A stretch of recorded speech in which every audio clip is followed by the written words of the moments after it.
অসমখন যে ৰখাতেলৈ গ'ল তাৰ এটা জিন্দা উদাহৰণ চাই লওক।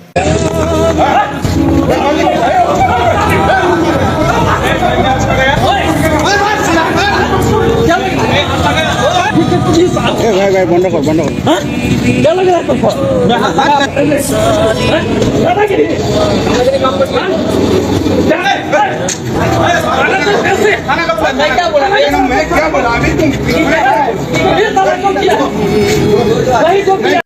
মিয়া আৰু অসমীয়াৰ মাজত বিভ্ৰান্তি সৃষ্টি কৰি এইখন চৰকাৰে ৰাজস্থানী, মাৰোৱাৰী আৰু বিহাৰীৰ ওপৰত ফুল পাৱাৰ দিছে অসমীয়াৰ ওপৰত ৰাজত্ব কৰিব। আৰু এয়া তাৰে ফল। অসমত এতিয়া অসমীয়াৰ ওপৰতে মাধমাৰ পৰিছে। আন এটা ভিডিঅ' চাই লওকচোন। आंगुली ना खाबी, आंगुली ना खाबी। क्या कर लेगा? हो जाए। केस करेगा ना, करो। जानता है कौन है?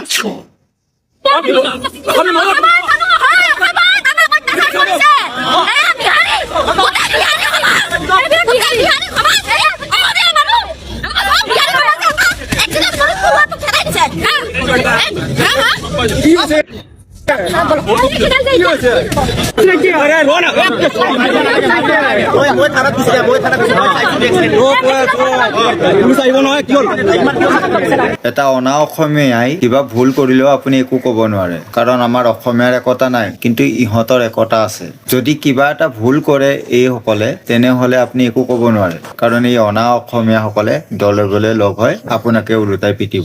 আৰু কেইদিনমান আগৰে ঘটনা এটা গুৱাহাটী ফাঁচী বজাৰত দুই অনা অসমীয়া প্ৰতীক গুপ্তা আৰু কীৰ্তি গুপ্তা নামৰ দুজন উভণ্ড যুৱকে এজনী অসমীয়া ছোৱালীৰ চাদৰ মেখেলা ফালি নিজকে বীৰত্ব বুলি প্ৰমাণ দেখুৱাইছিল। এতিয়া কথা হ'ল, এই অনা অসমীয়াখিনিক সাহস কোনে ইমান দিছে?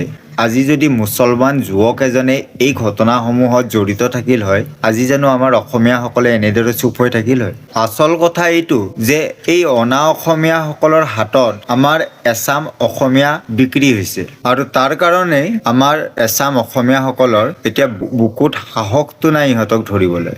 কিন্তু মিয়াসকল দুখীয়া সম্প্ৰদায়ৰ লোক, গতিকে এইসকলে কিবা এটা ভুল কৰিলেও সকলোৱে উঠি পৰি লাগে। একচুৱেলি টকাৰ পাগল সকলো।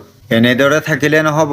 এতিয়া অসমৰ অসমীয়া জাগিব হ'ল, আৰু এই অনা অসমীয়াক অসমৰ পৰা খেদিবৰ সময় হ'ল। নহ'লে কেইদিনমান পিছত বুৰঞ্জীত পাব যে অসমীয়া নামৰ এটা জাতি আছিল, আৰু সেইটো মাত্ৰ এটা স্মৃতি হৈহে ৰ'ব। গতিকে সকলো মিলি আমি এই অনা অসমীয়াক অসমৰ পৰা খেদোৱা হওক। জয় আই অসম, জয় জুবিন দা।